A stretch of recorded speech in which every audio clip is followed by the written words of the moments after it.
All right. Without further delaying, I would like to invite Sheikh Asim al-Hakeem to enlighten us on the tadabbur of Al-Quran. فليتفضل مشكورا ومأجورا فضيلتكم شيخ. حفظك الله.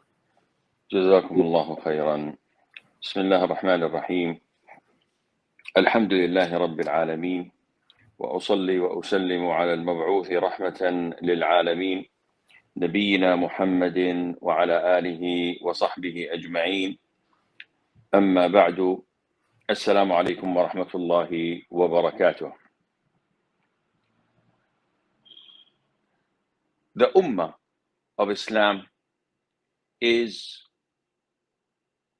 undergoing a period of weakness and humility that was unprecedented. Though, as a nation, we have all what is needed to be superior, yet we are unfortunately at the end of the list. Nobody cares about us. Nobody pays us any attention. Instead of being leaders, the Muslims today are followers. And this is fulfilling the prophecy which the Prophet had said, alayhi salatu wassalam, in the authentic hadith: all the nations are about to collaborate upon you. Like when a beast, when an animal, when a pet is going to eat from a plate it has, everybody's collaborating upon you. There will come a time. So one of the companions, may Allah be pleased with them, asked, "O Prophet of Allah, are we few in number?" The Prophet said, "No, you're so many, yet you are a quantity, not quality. You're like the foam that rises on top of flood water, and you have no value. And Allah will extract the fear of you from your enemy's chest, and Allah will throw in your hearts al-wahan, which is the love of this dunya and the hate of dying."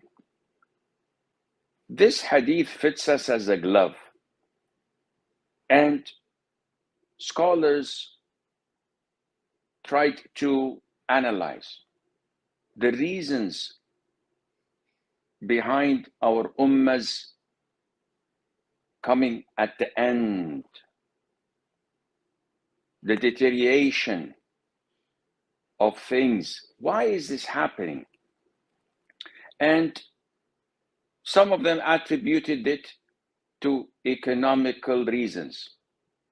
So they pointed out that if the economy were to rise and to become better, that should solve all our problems. So we found that people started adopting capitalism, socialism, trying different economical regimes so that they could solve this problem. Others said that no, it is illiteracy that is causing this problem. It is ignorance. So we have to focus on technology. We have to focus on science. And others thought that the reason behind all of this is political reasons. Once we manage to fix politics and the leadership, everything would be fine. So they focused on democracy, parties, trying to acquire and get hold of authority in different countries. All of these we're focusing on the symptoms of an illness, but not the illness itself. And this is a very common mistake. Someone comes to you, complains of a severe headache and pain in his stomach. You give him a Panadol or Tylenol or aspirin, pain relievers. The pain goes, he feels better. 2 hours later, he comes back and the pain is back. You keep on giving him painkillers. Would this ever solve his problem? Never. He probably has cancer. He probably has something that is chronic. You are only curing the symptoms, but not the real illness. So, what is the real illness? The real illness is that people have gone away from the only source of guidance. And this is not my word, and this is not my opinion. This is the religion of Allah Azza wa Jal. The people has gone astray, and the consequences will appear as we see them today, even worse. Allah says, the Almighty, whoever follows my guidance will neither go astray in the world nor suffer in the hereafter.